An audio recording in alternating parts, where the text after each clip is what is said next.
How's it going, guys? Today is part 2 and we are listening to the words of Darin Geddes in one of his conversations on It's Crime and Shame Live. I'm only saying his words because that's what I'm concentrating on. Darin's words, Daniel's words and Janie's words only. I'm doing it this way because it's the words that are important when we look at each person's statements.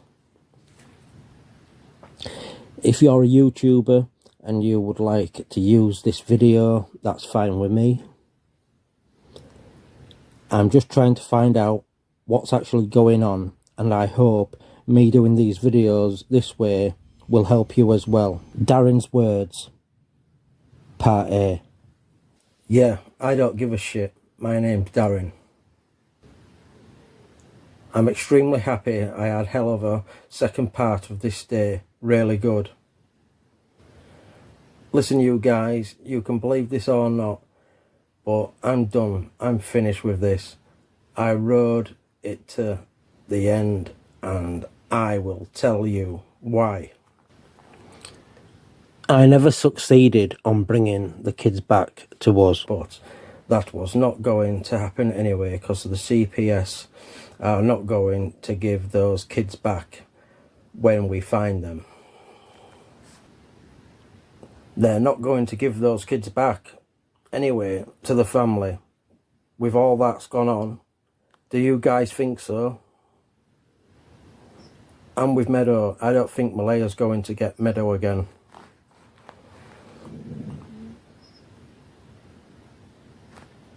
But I'm not happy about some of that. But I will tell you what I found out later today, okay? The person I needed to see later this afternoon, I got them. Oh boy, I can't say who they are, I can't really say. And I can't really say what they told me. But it's ironclad, it's 1000% true, okay? I know exactly what happened to the kids. The kids are alive. The kids are probably not in Nova Scotia now. But the kids are safe. The kids are being taken care of by, I'm sure, Malaya's native people. They're alive. My goal in this, I said, number one goal, if we could get these kids back alive, that would have been it. But knowing what I found out today through the CPS and the information I found out from the person, and I believe it's ironclad. It's 1000%. The kids are alive. And somebody has them that's taking care of them. Meadow is in the custody of CPS and they're going to decide where Meadow goes. And I have no control over that. And if Logan could get custody, temporary or permanent, of Meadow, I would be happy with that. I talked to, well, I can't say, I recommended Logan to the proper people to have Meadow. Now Jack and Lilly, I'm telling you, they're alive. And I'm sure they're being protected by the native community. Probably not the native community in Shumbakati. And they may not be in Canada. Now that's what I know. There's a big difference between what I know and what I think. So I just told you what I know. And if I told you what I think, it's probably wrong. So that's all I got right at this point. If you people tell me what I think, I might be wrong. But I'm not wrong about what I said so far. And if I turn out to be wrong, then the source that told me this afternoon, I will fully expose to show why I said I was 1000%. But the only way I will expose that if I do turn out to be wrong. Because this source is very important. Very in the know, right in the middle of everything. Today I almost said a he or she, and I'm not going to do that. They know everything that happened right from the start to finish. I double checked it with other people, other witnesses, other sources, and they have not been on any type of publicity or any interview. They have not been on any kind of anything, and they have a good reason for that, by the way. So this makes me feel hellishly good. If you want me to prove more of what I'm saying, you people out there, my first name is Darin, my last name is Geddes. I'm a Stellern lad. I was born in Stellern and I live in Trenton. I'm related to Paddy Allen and my family in Truro. I know the Mackenzie boys. James, Alvin, Earl, Daniel's father, I've only spotted him once. I've seen him a few times. I've known James and Alvin and the rest of them for years. And I'm telling you, that's the deal. So believe me or not, you guys, I know it's the internet, but I just told you my real name. And anybody who wants to call me down or say I'm a liar or make excuses that they think that they know I'm wrong, go ahead, feel free, fill your boots, go ahead. You can ask me anything you want. If I can answer, I'll sure be glad. I think the RCMP are centred on one person. I think they're centred on one person and they need 2 bodies and they can't find 2 bodies. Listen, my friend is looking at me right now. She wants me to be done with this, and I told her I was going to have one more go at this to inform you guys. So I'm actually so thankful that I know what I know now. And I'm actually so thankful there's nothing else I can do. I can't bring those kids back here. I can't dictate who Meadow goes with. So I'm just relieved to have it off my back. Because to tell you the truth, it's been pretty goddamn heavy for a while.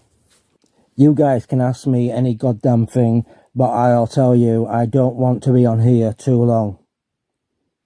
Because the people sitting right close to me are upset because I'm drawing attention to my family and they don't want me to draw attention to my family much longer. So I'm very glad that this came when it did. That I can put an end to this and my family. And I'm so glad the kids are alive. I want to inform you, yeah, it's different in Canada. The RCMP have full jurisdiction on the reservations as well. It's still the matter that the RCMP have to advise the authorities of the reservation before they go in, and they have to go in with the authorities of the reservation, sort of with their permission and cooperation. But in Canada, the RCMP have the ultimate authority to go into the reservation in Canada. I definitely think it will happen. I'm not very good with the RCMP, am I? As far as I'm concerned, they're still slow, but they will get there. And one thing about it is, I'm not going to give them any of the information that I know, because I had to make a trade today. I had to make a trade for the information I got, and the trade for the information was I never reveal what was given to me this afternoon. So I might be in some shit here, but oh well, too bad. I've been in shit before, I'll be in shit again. Listen, I'm just so relieved. I'm relieved for myself.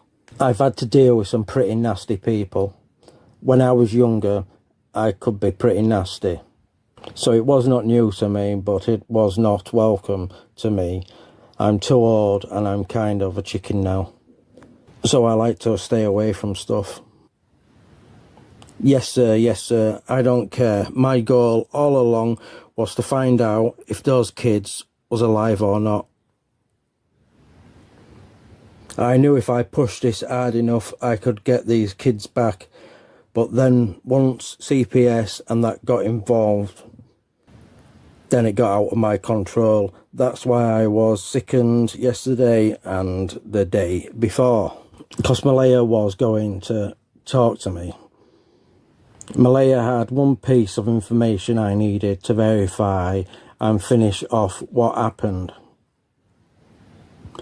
And that piece of information that I needed from her, it was directly connected to the vehicle at the side of the road. And nobody else could know that information but Malaya, because she was the only one out there at that time. So it had to be Malaya opening that door for me. And she was willing to open that door for me. But I contacted her through her brother. And her brother initially didn't. It took me some time to gain his trust. I had a conversation with him. And I was trying to do something good for Malaya. I wanted to get her out of shit and trouble before it went too far. But when she took off for the reservation from Cindy's place, that took it totally out of my hands as far as Meadow and her goes. Because then that opened the door for the RCMP, because then that opened the door for them to take Meadow, and that opened the door for the RCMP to have leverage on her. Now, I still don't think Malaya is going to tell the RCMP what I needed to know about the vehicle. Malaya's main goal, in her mind, of all of this is to protect the kids. Now, she did it the wrong way. She did it the stupid way. Malaya was under pressure. And here's a theoretical thing for you, okay? Picture this. Malaya's a young girl, she's very mild-mannered, she's very impressionable, and she had a hard go of it. Not so much with Daniel. Their relationship was a lot better than the relationship she had before. As far as I'm concerned, she has some damage, she has PTSD, she has depression, and she probably has postpartum depression that I can't diagnose because I'm a man. She definitely had some issues, and she was easily upset. She was easily put into fear. If she had a panic sort of thing, if anybody even yelled, I believe Malaya would panic. You know what I mean? Shut down, panic. That's why on her interview was so bad. She was scared shitless. Malaya had a few close friends and a few semi-family members that were with her. Here's the theory. It's not a theory to me, but anybody else, please take it as a theory so you can't come back at me and say, oh, you lied, or you're full of shit. You will say it anyway, but I don't really care. You picture a young girl in a situation, okay? She just wanted out of there. She was just looking at it like she just couldn't handle the situation anymore. She just wanted to change her life, okay? But yeah, she's very soft, she's very mild-mannered, not aggressive, no real power, no real ability to walk out of there by herself. Then she reached out to the family with her complaints. She had some friends around her age that was semi-related. By seemingly related, I mean my family heritage. They had a couple of different fathers and stepfathers, and the native thing come into it, stuff like that. So she had some girls, and they was all girls. I want you to think about a group of young girls trying to get a friend out of trouble. Now, stupid they can be, and young boys can be just as stupid.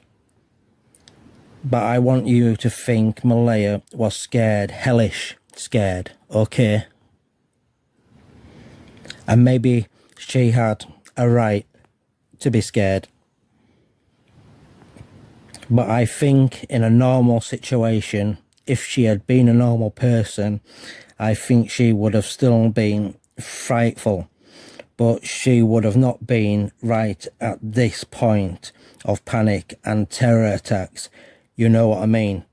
So I think among her friends, some of them took it to open their self to help their friend, and they did it in a very stupid way. If they'd talked to an old idiot like me, myself, we might have been able to give them a better way to do this, because what they feared we could have protected her from right off the bat. There would have been no problem to protect her from what she was scared of. And I believe if she had done it that way and she wanted to get separated, she could have walked out with her kids, walked out peacefully. We could have drove her, taken her to some of my relatives, have a good life, and we could have parked her in there, and some of us would have protected her, watched out for her, and her people would have protected her, helped her financially, helped her with the kids to a life she wouldn't have to be scared, and she would have been protected. Now guys, that's the end of part 2A. We'll be next doing part 2B. So thank you, take care, stay safe.